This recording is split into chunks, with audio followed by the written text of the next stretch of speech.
नहीं है मेरा ये संसार, ना ये मेरे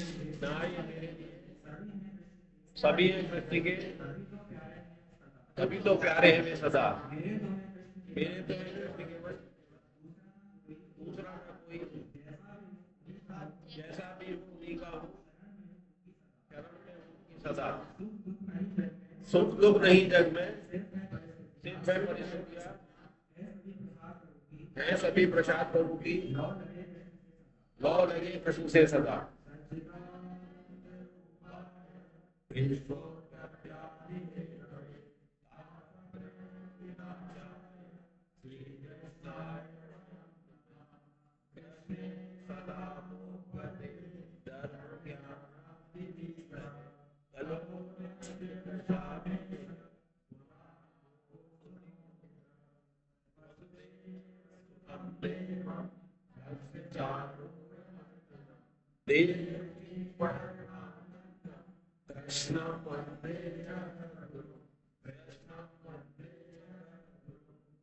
पंचरत्न से ये श्लोक।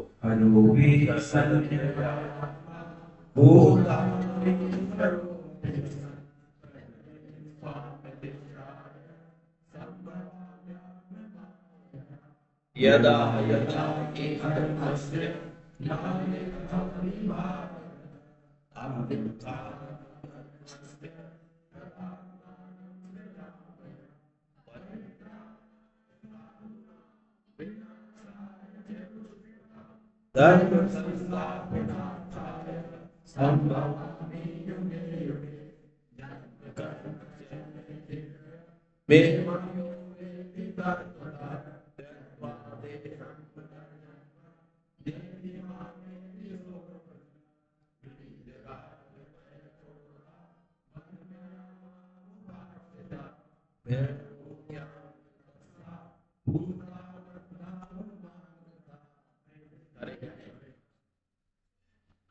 हरे कृष्णा। 16वें अध्याय का नाम क्या था? देव आसुर।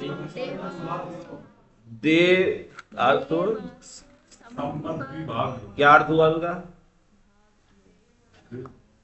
देव और आसुरी संपदा। संपदा माने संपत्ति।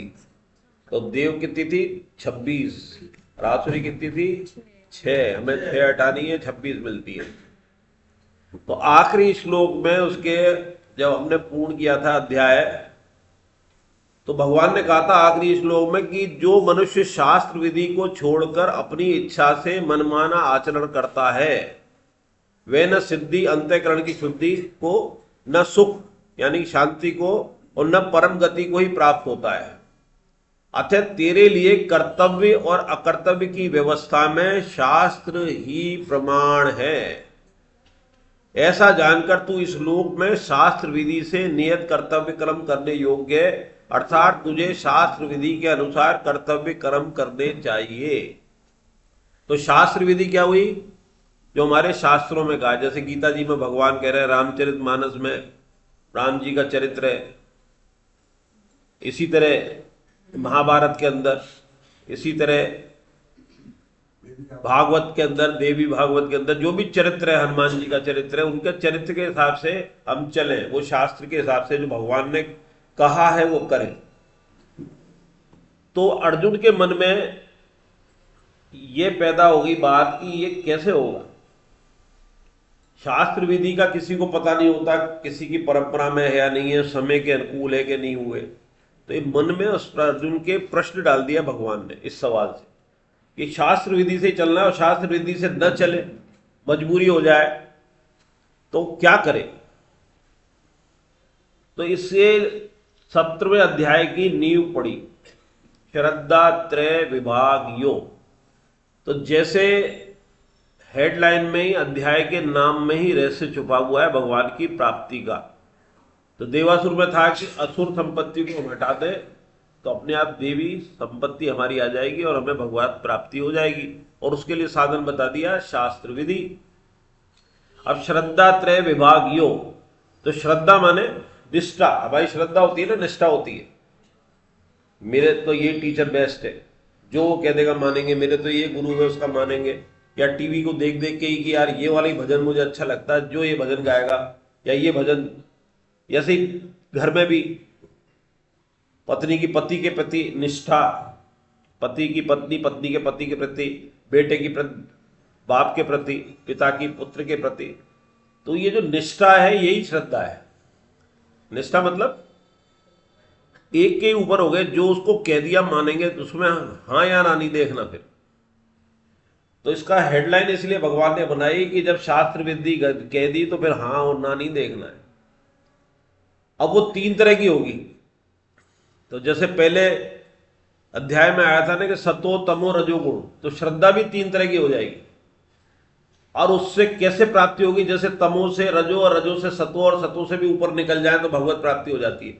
तो भगवान ने उसकी विधि बताई है। वहां तो हेडलाइन में बता दिया ऐसे ऐसे करेंगे, इसमें ये विधि बताई है कि तू तेरे दैनिक कर्म में जो कर रहा है उससे तू तमो से रजो में है या रजो से सतो में है। तमो रजो में तो हम चल ही रहे, सब जने तमो रजो में, क्योंकि हमारी रजोगुणी है तो उसमें तो चल ही रहे। कभी कभी तमो में चले जाते हैं इंद्रियों के वशीभूत होकर। तो तमो से रजो और रजो से सतो में उठ के भगवत प्राप्ति हो जाएगी। फिर उसको भी छोड़ देना है। तो सतो में, सतो के आने के बाद यह नहीं है कि भगवत प्राप्ति हो गई। सतो में आने का मतलब है हम भगवत प्राप्ति के लायक हो गए, हमारी पीएमटी क्लियर हो गई। पर पीएमटी क्लियर होने का मतलब थोड़ी डॉक्टर हो गए। अब डॉक्टर के लिए क्या है कि वो पीएमटी के नंबर लिए थोड़े घूमते फिरोगे कि साहब मैंने तो पीएमटी टॉप किया है, और एमबीबीएस में फेल हो जाओ, एक फर्स्ट एमबीबीएस ही पास ना हो। तो अभी आपकी, तो पहले क्या थे, आप प्राइमरी में थे, ये थे, इंटर में आए, 12वीं में आए और आपने पीएमटी क्लियर कर ली सतो तक आके। अब 10वीं में फेल हो जाते तो रजो में रहते ना, फिर आपकी कैसे होती भगवत प्राप्ति? तो ये आपकी एक कैलिबर हो गया। आगे आ जाओ, एक सीट खाली है और तुम्हें भी पता था एक खाली होगी, लेट आओ और आगे का आनंद पाओ। इनके लिए कुर्सी इंतजार करती है, उससे पहले आया वो भी तुम्हारी श्रेणी का ही। तुम बोल देती हो और वो चुप रहता है, बस अंतर इतना है। नहीं, इसकी नहीं कह रहा था, पीछे वाले की। हाँ, वो भी अभी आया है, ये सीट खाली थी 2। हाँ, लग रहा होगा तुम्हें ये है ना, सब मेरे से पहले आए। तो ये तो सही है, जो बाकी बैठे हैं ये तुम्हारी श्रेणी का ही है बस। तो तारीफ है ये भी कि जिसकी कुर्सी इंतजार करे, भगवत गीता क्लास की कुर्सी जिसका इंतजार कर रही है कि भाई जब तक वो नहीं आएगी, और क्लास अभी चालू हुई है। तो श्रद्धा 3 तरह की हो गई, सतो, तमो, रजो और तमो। तो 3 चीजों से भगवान को प्राप्त हो सकते हैं। देखो इसमें बहुत अच्छी बात लगी है। सबसे पहली श्रद्धा क्या है कि भगवान है, और दूसरी श्रद्धा क्या है कि भगवान को प्राप्त किया जा सकता है। अब यहां तक आ गए। और तीसरी ये कि मैं अधिकारी हूं। सबसे बढ़िया बात है कि मैं अधिकारी हूं, मैं भगवान को प्राप्त करने का अधिकारी हूं। कोई इट्स बट्स नहीं है, कोई आड़ नहीं है। भगवान तो मिले ही हुए हैं, पर हमें देखना ही उधर है। जैसी पीठ मुड़ी संसार से, पीछा नहीं कर, भाग नहीं रहे संसार से। संसार में रहते हुए ध्यान भगवान पे तरफ करना है, तो हो गए सन्मुख। तो कितनी बढ़िया बात है। और इसमें श्रद्धा का एक कहानी दे दी है शुरू में। जनरली कहानी आती नहीं है, पहले ही दे दी है कि नट वाली, कि वो जो नट है अपने बच्चे को लेकर निकल रहा है 2 पहाड़ियों के बीच में। बच्चे को बांध लेता, पीठ पे हाथ में ले लेता, छोटे बच्चे को, दर्शक लाखों ताली बजा रहे। तो एक फिर निकल जाता, फिर कहता है कि कोई है तैयार, मेरे पे विश्वास है, अपने बच्चे को दे दे तो सब काम जाते। यानी श्रद्धा नहीं हुई उसमें, विश्वास नहीं हुआ उसमें। उसके बच्चे को कहता है तो बच्चा तुरंत आकर जाता है उसकी गोदी में और ले जाता है, पार हो जाता है। तो ये श्रद्धा होती है, निष्ठा, श्रद्धा, विश्वास। जैसे अपन भी कर लेते ना। अभी उदाहरण दे रहा था कि भगवान तुझे करानी है मेरी ये कॉन्फ्रेंस, लेट कर रहा है कि करानी है, विश्वास है भगवान ने, तो भगवान तो फिर ऐसा कर देंगे कि सारी आपकी रेड लाइट, अब आपके रास्ते में रेड लाइट पड़ रही है, अगर भगवान नहीं चाहेंगे तो red light red light red light आती जाएगी।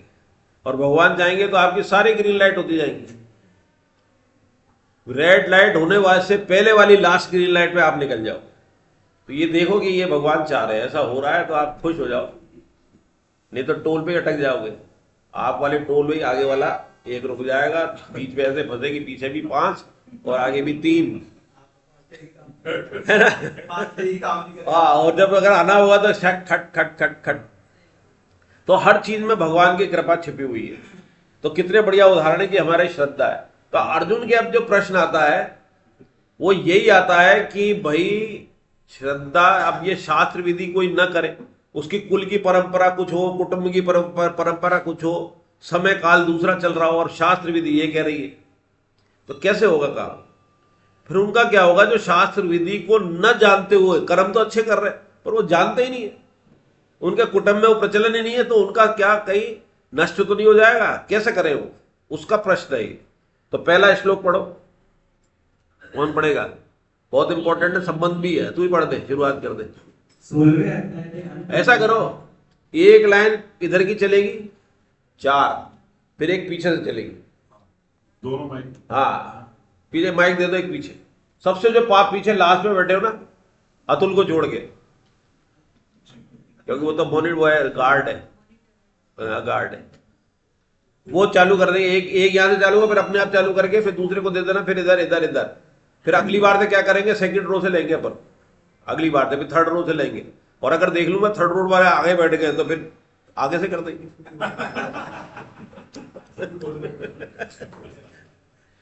ठीक है, तो पढ़ो पहला संबंध। श्री कृष्ण कहते हैं, जो शास्त्र विधि को छोड़कर मनमाना आचरण करते हैं उनको सुख, शांति और सिद्धि नहीं मिलती है। इसके अर्जुन, तू कर्तव्य और अकर्तव्य के निर्धारण में शास्त्र कोई प्रमाण समझ। जो कामना के कारण शास्त्र विधि का उपेक्षा पूर्वक त्याग करते हैं उनकी बात श्लोक 16:23 में हो गई। लेकिन जो अपनी कुल परंपरा के अनुसार श्रद्धा पूर्वक यजन करते हैं और जिनसे जाने अनजाने में आज्ञा से शास्त्र विधि का त्याग हो जाता है, तो उनकी क्या स्थिति होगी। श्रद्धा होने से ऊंची दैविक स्थिति होगी अथवा शास्त्र विधि का त्याग होने से नीची आसुरी स्थिति होगी। ये अर्जुन के मन में संशय है। अर्जुन उवाच, ये शास्त्र विधि कृत सत्य ये दंते शक्तियान पिता तेषां निष्ठा का कृष्ण कृष्ण सत्वा भाव रजसम। हे कृष्ण, जो मनुष्य शास्त्र विधि का त्याग करके श्रद्धा पूर्वक देवता आदि का पूजन करते हैं उनकी निष्ठा फिर कौन सी है, सात्विक है अथवा राजसी तामसी। हरे कृष्ण। हरे कृष्ण।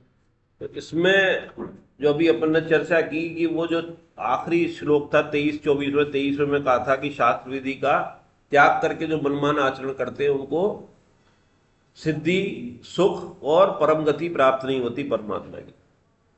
तो अर्जुन के मन में जो प्रश्न आया, तो उसने 16वें अध्याय के अंत में श्री कृष्ण कहते हैं, जो शास्त्र विधि को छोड़कर मनमाना आचरण करते हैं उनको सुख, शांति और सिद्धि नहीं मिलती। इसलिए अर्जुन, तो कर्तव्य और अकर्तव्य के निर्धारण में शास्त्र को ही प्रमाण समझ।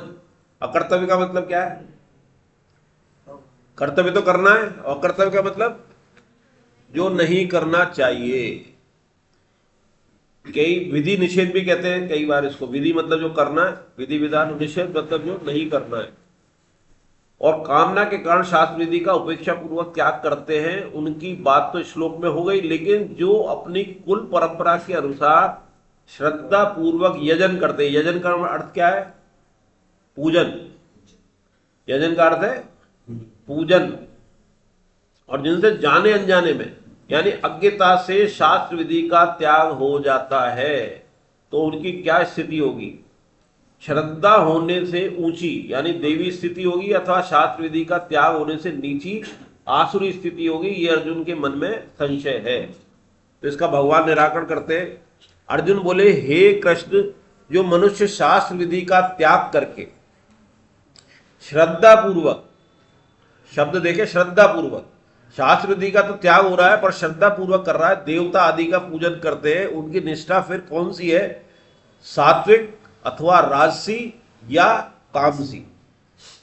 तो इसमें क्या है कि शास्त्र विधि को वो जानते नहीं है, कुल परंपरा के कारण कर रहे हैं, कर्तव्य कर्म भी कर रहे हैं, यज्ञ भी कर रहे हैं, दान भी कर रहे हैं, तप भी कर रहे हैं, व्रत भी कर रहे हैं, सारी चीजें कर रहे हैं, लेकिन शास्त्र विधि का उन्हें पता नहीं है, अज्ञता में है, तो उनकी क्या स्थिति होगी। और इसी में कृष्ण संबोधन दिया है, तेषाम निष्ठा तु का कृष्ण सत्व माहो रजस्तम है। तो कृष्ण भगवान शब्द का अर्थ है ना, कृष्ण का मतलब आप फिर उसे कहां खींचेंगे। कृष्ण का मतलब है आकर्षण, खींचने वाला। तो आपकी जो श्रद्धा उसकी शास्त्र विधि से नहीं है, लेकिन श्रद्धा पूर्वक कुल परंपरा से कर रहा है, देवता का पूजन कर रहा है, तो आप उसे आखिरी में कहां पूजेंगे। ये इसमें लिखा भी है कि 6/37 में भी भगवान ने यही बात की थी। तब भी अर्जुन का सवाल था, तो काम गतिम कृष्ण गच्छति, 6/37 में कहा था कि आप उसे कहां उसको ले जाएंगे, कौन से जगह जाएगा वो। तो श्री कृष्ण उत्तर देते कि उनकी गति उनकी निष्ठा के अनुसार ही होगी, श्रद्धा के अनुसार। दूसरा तीसरा पढ़ो।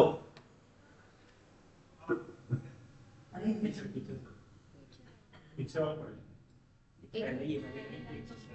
इधर से चार हो गए, फिर उधर से लेते, वैसे ही कर लो पहले, जैसे चाहते हो एक उधर से लूं। अच्छा 2 ले लेते हैं, 2 उधर से लेंगे, फिर तो फिर 2 दोबारा, ठीक है। हाँ संबंध। श्री कृष्ण उत्तर देते हैं कि उसकी गति उसकी निष्ठा श्रद्धा के अनुसार होगी। मनुष्य श्री भगवान मनुष्यों के द्वारा स्वभाव से उत्पन्न हुई श्रद्धा सात्विकी तथा राजसी और तामसी, ऐसी तीनों तरह की होती है। उनको उनसे सुनो हे भारत, सभी मनुष्यों की श्रद्धा सत्य अंतःकरण के अनुरूप होती है। यह मनुष्य श्रद्धामयी है, इसलिए जो ऐसी श्रद्धा वाला है वही उसका स्वरूप है, अर्थात वही उसकी देवता स्थिति है। हरे कृष्ण। अब भगवान इसका उत्तर देते हैं कि उसकी श्रद्धा के अनुसार ही उसकी गति होगी। गति का मतलब अगला जन्म, आगे इस जन्म में जैसी उसकी श्रद्धा स्वभाव के तहत होगी तो वैसी उसकी गति होगी। तो श्री भगवान बोले मनुष्यों की वे स्वभाव से उत्पन्न हुई श्रद्धा सात्विकी तथा राजसी और तामसी, ऐसी 3 तरह की होती है। स्वभाव से मतलब जो पैदाइशी स्वभाव आया है, स्वभाव की चर्चा कर चुके ना। जो हमारा स्वभाव होता है वो कई जन्मों का होता है, और सारी 84 लाख योनियों में वही रहता है। लेकिन उससे पहले जो लास्ट हमारा मनुष्य जन्म हुआ होता है, इससे पहले हमारे जाने कौन कौन से जन्म हुए हमें नहीं पता। लेकिन जिस मनुष्य जन्म में हम थे उसमें हमारा स्वभाव कैसा हो गया, जैसा पहला चल रहा था वही रखा, या हमने उसमें तरक्की कर ली, ऊपर बढ़िया कर लिया या नीचे कर लिया, वही स्वभाव अगली योनियों में चलेगा। अगर अगला मनुष्य जन्म मिल गया तो फिर वो स्वभाव वही रहेगा। उसमें हम जितना बदलाव कर लेंगे वो अगले मनुष्य जन्म में जाएगा या कोई भी योनि में जाएगा। स्वामी जी कहते हैं कि मनुष्य मिला ही हमें स्वभाव बदलने के लिए। स्वभाव बदलते ही गति का निर्धारण हो जाता है। स्वभाव अगर भगवान से सात्विक गुण करते हुए भगवान की प्रेम में चला गया तो हो गई ना गति, भगवान वैकुंठ पहुंच गए।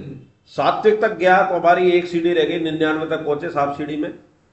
तो भगवान जो है वो अगले जन्म में 99 वाला स्वभाव रखेंगे। हमारा सात्विक स्वभाव होगा, वैसे ही घर में जन्म लेंगे जो 9वें अध्याय में 8वें में पढ़ा था हमने, तो हमारा वैसे ही रखेंगे। और हमारी जो पुण्य है, जो हमारे अच्छे कर्म है, वो क्षय नहीं होंगे। जो भगवान ने कहा था ना, अर्जुन ने पूछा था क्या क्षय हो जाएंगे बादलों की तरह, नहीं, वहीं से शुरुआत करेंगे। तो जो अध्यात्म है वो तो वहीं का वहीं जाएगा, लेकिन सांसारिक चीजें यही रह जाएंगी। तो अगर हम कुछ कमाई अध्यात्म की कर रहे हैं तो ये निश्चित है वो साथ जाएंगी। जब भी कहते हैं ना कि राम नाम साथ जाएगा, पुण्य साथ जाएंगे, उसका अर्थ यही है, वो साथ जाएंगे, बशर्ते आप उनको भोगो नहीं। पुण्य को अगर भोग लिया स्वर्ग में चले गए तो वापस 0 पे आ जाओगे। और आपके मन में ये था कि मुझे इसका फल जो मैं अच्छे कर्म कर रहा हूं यहां नहीं मिले और स्वर्ग भी नहीं मिले, तो वो अगले जन्म में भगवान क्रमोन्नत कहते ना, पहले ब्रह्मलोक तक भी जाके तू नीचे आ जाएगा, तो वो पुण्य क्षय नहीं होंगे। जिसकी इच्छा वाली होगी तो उसके तो हो जाएंगे पुण्य क्षय, ब्रह्मलोक में भी जाके हो जाएंगे, स्वर्गलोक में भी हो जाएंगे। पर उसकी इच्छा थी नहीं स्वर्ग और ब्रह्मलोक की, लेकिन थोड़ी सूक्ष्म कामना रह गई गलती से, तो उसके अफसोस ही रहता है वो, मुझे तो भगवान तक पहुंचना है। तो भगवान क्या करेंगे, उसको ऐसे घरों में जन्म देंगे, पहले के अध्याय में पढ़ चुके, ऐसे घरों में देंगे जब पहले दिन से ही उसको भक्ति मिलेगी, पहले दिन से ही उसको पैसे की चिंता नहीं रहेगी। एक अरबपति का घर है जिसके घर में पूजा होती है, पैसा इतना 7 पीढ़ियों में खत्म नहीं हो, और पूजा इतनी है जितनी चाहे कर, पर पहले दिन से ही उसके घर में सब तरह की भगवान की चर्चा होती है, संत आते हैं, पूजा पाठ होती है, गरीबों को दान होता है, अहंकार नहीं है, सारे देवी संपदा के गुण हैं, ऐसे घर में जन्म दे देंगे। अर्थात फर्टाइल लैंड दे देंगे, खाद दे देंगे, बीज तो बढ़िया है ही, ऐसे बीज को वही डालेंगे। अच्छे बीज को भी तो किसान वही डालता ना, खराब बीज को थोड़े डालेगा। जो बंजर जमीन होती है उसमें वो सस्ता बीज लाएगा और डाल देगा, जो उग जाए वो ठीक, नहीं तो खरपतवार की तरह पशुओं के काम आएगा। लेकिन बढ़िया बीज होगा तो बढ़िया खेत में डलेगा, उसकी केयर भी करेगा, खरपतवार भी नहीं आने देगा, सिंचाई भी भरपूर, रक्षा भी पूर्ण। तो भगवान की ऐसी अद्भुत लीला है ये। तो ये जब उसको तू सुन, हे भारत, सभी मनुष्यों की श्रद्धा सत्व यानी अंत्यकरण के लिए सत्व शब्द इस्तेमाल कर रहे हैं भगवान के अनुरूप होती है। ये मनुष्य श्रद्धा में है, इसलिए जो जैसी श्रद्धा वाला है वही उसका स्वरूप है, अर्थात वही उसकी निष्ठा है। तो स्वभाव के अनुसार जिसकी जैसी श्रद्धा है, अब उसमें 3 तरह की श्रद्धा हो गई। जो स्वभाव की है वो जन्म से आई है, तो 3 श्रेणी भगवान ने दे, स्वामी जी कह रहे हैं 3 श्रेणी है। पहली जन्म से आई, वो स्वभाव वाली है, अब उसमें बदलाव नहीं कर सकते, करना चाहें तो कर सकते। अगर हम न्यूट्रल रहें, न हम उसको सुधारें न बिगाड़ें, तो जिंदगी भर उसी लेवल पे चलेंगे। अगर बिगाड़ेंगे तो नीचे चली जाएगी, सुधारेंगे तो ऊपर चली जाएगी, और ऊपर जाएंगे तो मुक्त भी हो सकते। तो वो कहलाती है जन्मजा। उसमें सुधार शास्त्र पढ़ के कर ले तो क्या होगा, शास्त्र जा। दूसरी कैसे सुधार हो सकता है, सत्संग के द्वारा। यहां अपन दोनों काम कर रहे हैं, यहां सत्संग भी है, क्योंकि ग्रुप में कर रहे हैं, अच्छी बातें ही हो रही है, मंदिर में बैठे हैं, और शास्त्र जा भी है, गीता जी का भगवान की वाणी का सहारा है। तो इससे हमें निश्चित है कि 2 साधन हमारी स्वभाव को बदलने के लिए कर रहे हैं। तो संग जा से और शास्त्र जा से स्वभाव सुधारा जा सकता है, यानी कि जन्मजात श्रद्धा जो है वो बदली जा सकती है, उसको ऊपर उठाया जा सकता है। चाहे वो खराब हो तो ऊपर उठ जाएगी, अच्छी है तो और ऊपर उठ जाएगी, और गिराया भी जा सकता है। कैसे, शास्त्र की जगह उल्टे सीधे उपन्यास पढ़े, उल्टी सीधी बातें करें, यूट्यूब देखे, गई, शास्त्र नहीं है। संग भी वैसे ही करें, वैसे ही दोस्त है हमारे कि पिकनिक पे चलने वाले, शाम को पार्टी करने वाले। अब पार्टी होगी तो उसमें कई बिना शराब वाले होंगे और कई कम शराब वाले होंगे। पार्टियों में देखना, सारे शराब नहीं पीते होंगे, शराब वाली होती है वो फिर उनकी अलग ही होती है, वो मंडली होती है। लेकिन ऐसी पार्टी जिसके अंदर वो बर्थडे मन रही है या शादी भी हो रही है, तो कई शादियों में आपको शराब मिलेगी, कई में तो नहीं मिलती है। लेकिन जो बहुत ज्यादा ऊंचे स्तर के हो जाते हैं, नीचे वालों में भी छुपके भी करते, पर्दा लगा के। एक राजपूत परिवार की शादी में गया तो पर्दा लगा के चुपचाप वाले जाते, वो सार्वजनिक रूप से नहीं पिए, कि जो पीना चाहे वह चले। तो इसका मतलब यह है कि कुसंग जो है वो हमें नीचे भी ले जाएगा हमारे स्वभाव को। जैसे एक प्रश्न ये आता है कि वो शराब वाले भी है, उसमें बिना शराब वाले, तो वो जो पार्टी इन्हीं ग्रुप की अगर आगे भविष्य में होती जाए तो शराब पीने वालों की संख्या बढ़ेगी या घटेगी? बढ़ेगी, बढ़ेगी। और सत्संग में 40% पीने वाले आ रहे हैं और 60% बिना पीने वाले आ रहे हैं, तो इसमें शराब पीने वालों की घटेगी या बढ़ेगी? घटेगी। अनुभव भी है और एकदम बुद्धि तय कर देती है ना। पता तो हमें सब है, डिफरेंशियल डायग्नोसिस जो डॉक्टर वो समझते हैं, डिफरेंशियल डायग्नोसिस क्लियर है। डिफरेंशियल डायग्नोसिस क्लियर करते जाओगे आप डायग्नोसिस पहुंच जाते हैं। डिफरेंशियल डायग्नोसिस में डॉक्टरी में होता है कि आपके लक्षणों के आधार पे 5 डायग्नोसिस तय हो गए, जिसके 5 चीज हो सकती है। फिर एक एक चीज काटते जाते हैं उसमें से, यार ये इसमें नहीं है तो ये तो गया, ये नहीं है तो ये क्या, सब छोड़ते छोड़ते आखिरी में एक आ जाता है, या दो में बहुत ज्यादा डाउट होता है तो उससे संबंधित इन्वेस्टिगेशन करा लिया जाता है। इस तरह नहीं जैसे कि पूरी की पूरी इन्वेस्टिगेशन पैकेज में हो रही है, साहब करा लाए, तो उसमें हो सकता है काम का छूट जाए। तो डॉक्टर सलाह करता है अगर वो डिफरेंशियल डायग्नोसिस वाला होगा तो वो एक चीज पे ले आएगा, दो में से एक पे ले आएगा, वो जांच करा ला यार, इसके अंदर कंफर्म हो जाएगा। तो ये हमारी स्थिति संग से हो गई। कुसंग से हमारी संख्या शराब पीने की यानी कि भगवान से दूर होने की, तामसी की तरफ वाले जानों की बढ़ जाएगी, और इधर सात्विकी वाली बढ़ जाएगी। तो ये संघ का महत्व हो गया, शास्त्र का भी यही महत्व है। और इसमें आगे लिखा है कि 3 तरह की श्रद्धा है जो आगे के। अच्छा, एक और बात था कि जो तीन जो भगवान की शास्त्र विधि का है ना, वो 3 तरह से होता है। एक तो उपेक्षा से करता है, पहला तो अज्ञता से, अज्ञता से पता नहीं है उसे, लेकिन वो दूर हो सकता है। उसको अगर अपन शास्त्र पढ़ाए, सत्संग सही है तो हो जाएगा। उपेक्षा वाला जो है वो दूर हो सकता है। उपेक्षा दूसरा क्या है, उसकी गति स्वभाव श्रद्धा के अनुसार गति होगी। उपेक्षा भाव से हो रहा है तो जो स्वभाव है उसका, उपेक्षा से कर रहा है शास्त्र विधि का, तो उसका स्वभाव अगर अच्छा है, और उपेक्षा भाव से पड़ता नहीं है, कुटुंब के कारण उसके रीति रिवाज जैसे दान करने की परंपरा है, उसके यहाँ भागवत कराने की परंपरा है, लेकिन नाम लिया जाता है ये किसने कराई, साहब ठाकुर साहब ने कराई, गांव के सरपंच ने कराई, तो स्वभाव तो उसका हुआ ना, उसका फल उसे मिलेगा, अच्छा फल मिलेगा। लेकिन उपेक्षा भाव से पता तो है, दूसरा है उपेक्षा भाव से उसकी हटाता है। एक तो अज्ञता से, एक उपेक्षा भाव से पता तो है, तो क्या होगा, उसकी भी दुर्गति तो नहीं होगी, कर रहा हुआ अच्छे कम कर्म कर रहा स्वभाव से, लेकिन उसको फल नहीं मिलेगा, फल नहीं मिलेगा। लिखो, उसमें लिखा हुआ है उपेक्षा भाव से शास्त्र विधि का त्याग किया जा रहा है, तो उसके द्वारा किए गए शास्त्र भेद शुभ कर्मों का भी कोई फल प्राप्त नहीं होगा, और मनमाना आचरण करने से सुख शांति व परम गति नहीं मिलेगी, परम गति नहीं मिलेगी। यदि पर विरोध पूर्वक कर रहा है, दम्भ से कर रहा है, तो उसका दुष्परिणाम होगा, अधो योनियों में जाएगा, महान पतन होगा। तो इसलिए विरोध स्वरूप तो करना ही नहीं है शास्त्रों का, और हम तो चाहें कि उपेक्षा से भी नहीं करना। जब हमें पता ही पड़ गया तो करने में बुराई क्या जा रही है। आप कोई भी तप कर रहे हो, ज्ञान कर रहे हो, आहार कर रहे हो, आगे आएगा कि इनसे श्रद्धा पता पड़ेगी। आज जब उनको भोजन करा ही रहे हो तो सात्विक भोजन कराओ ना, उसको चटपटे मसाले वाले क्यों कराओ। आप भंडारा कर रहे हो तो उसके अंदर मिठाई भी दो, नुक्ति भी दो, रायता भी दो, तो ये आएगा आहार में। उसमें अगर तेज लहसुन की चटनी नहीं दो, अब आप सवामनी करा रहे हो और सवामनी में लहसुन की चटनी, भगवान की सवामनी क्या उनके भैया उनका भोग नहीं लगाएंगे, कई ऐसे होते हैं, यानी कि कुतर्की हो गया, कुतर्की हो गया, उसे पता है भगवान को लहसुन का नहीं लगेगा, हमें लग जाएगा जो हम खाएंगे। तो ये भगवान कह रहे हैं कि अगर तू उसके हिसाब से चलेगा तो उसका फल मिल जाएगा, भंडारे का भी मिल जाएगा, कुटुंब में तेरे परंपरा है उसका भी मिल जाएगा। ये पढ़ने का लाभ यही है। और विरोध से होगा तो दिक्कत आ गई।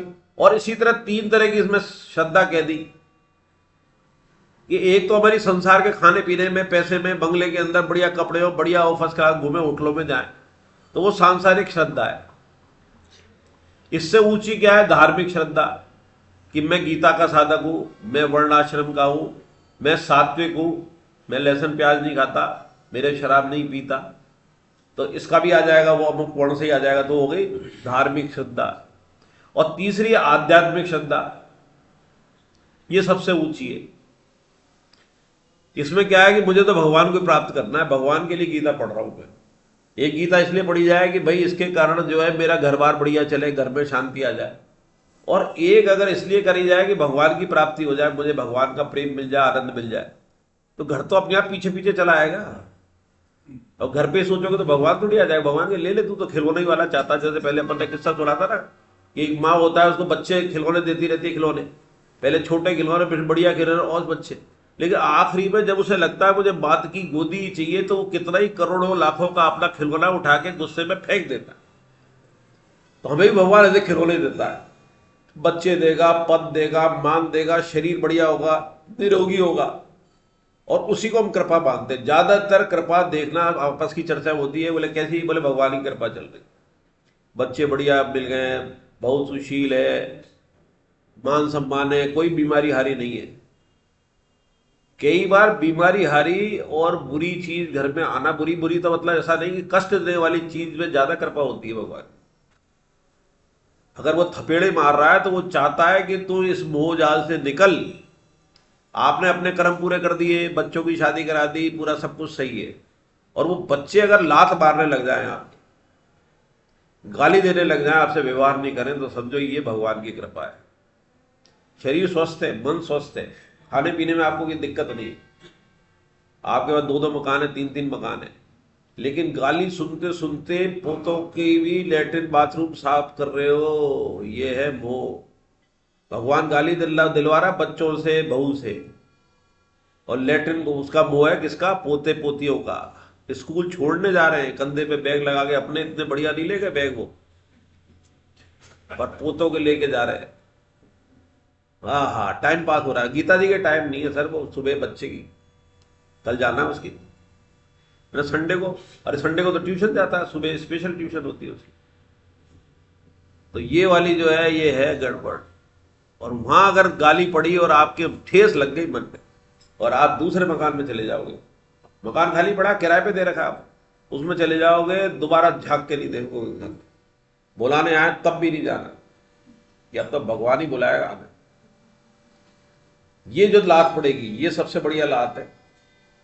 जो बुढ़ापे में लात भगवान इसीलिए पड़वाता है कि अब तो आजा, तेरे सारे काम कर दिए, फिर भी तू पड़ा हुआ है बूचड़ खाने में, आजा। वो इंद्र वाली किथा हटाई थी ना, सुअर बनाता है, ये सारे सब योनि में इंद्र भी जाता है भोग के, और हम भी कभी ना कभी इंद्र रहे होंगे, तो वो सुअर बना दिया। तो ब्रह्मा जी ने कहा कि भाई चल अब तू इंद्र का तेरा आ गया मौका। अरे बोले क्या करोगे, बना के देखो कितने शानदार, मेरे पास कीचड़ है, 7 तरह के कीचड़ों के तालाब है मेरे पास। स्वर्ग में क्या मिलेगा, एक ही तरह का मिलता है, इसमें अलग खुशबू आती है, उसमें अलग खुशबू आती है, और देखो कितनी सुंदर सुंदरी है, मेरे उसके बच्चे देखो कितना सुंदर सुंदर है। ये उस कीचड़ में नहा के आते तो क्या मेकअप होता है, और उस कीचड़ तालाब में नहा के आते तो मेकअप बदल जाता। देखो कभी भूरे लगते, कभी काले लगते, क्या खुशबू आ रही है देखो यार।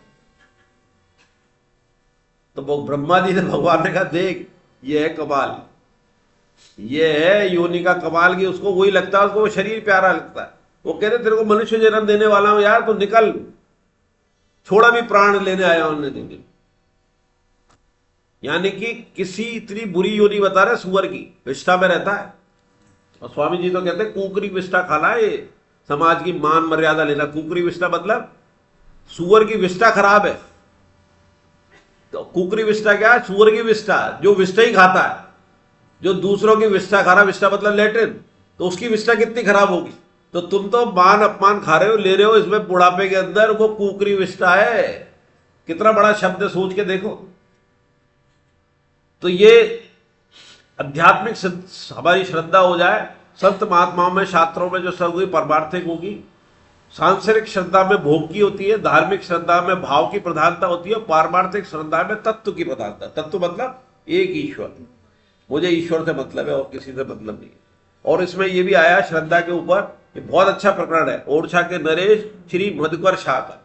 अकबर के जमाने की बात है। अकबर ने कहा कि आगरा दरबार में बुलाया इनको, या दिल्ली दरबार में, सारे राजाओं को बुलाया, लेकिन कोई टीका लगा के नहीं आया।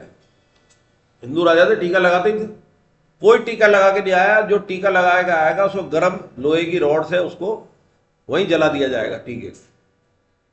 तो डर के मारे सारे राजा जो है बिना टीका के गए। पर ओरछा के राजा भगत थे भगवान राम के, मधुकर शाह, उन्होंने टीका उस दिन और बड़ा लगाया और सुंदर लगाया। राम जी का नाम लेके चले गए दरबार में। तो दरबार ने रोका कि तुम दिख नहीं रहे तुम्हारे, पर नहीं, मुझे जान लगा क्या है, मुझे रोज लगाता हूं, भगवान का टीका है, कि भगवान से ऊपर है तो हटा दे। तो पहुंच गया, तो अकबर ने देख के भगवान को गुस्सा आया, खड़ा किया। क्या आपको पता नहीं था, मुनादी पता नहीं थी, राज आज्ञा पता नहीं थी? बोले सब पता थी, पर ये भगवान राम का टीका है, तुम भगवान राम से ऊपर हो तो हटा देता, मेरी निगाह में तुम भगवान राम से ऊपर नहीं हो, और हिम्मत है तो हटा के दिखा दो।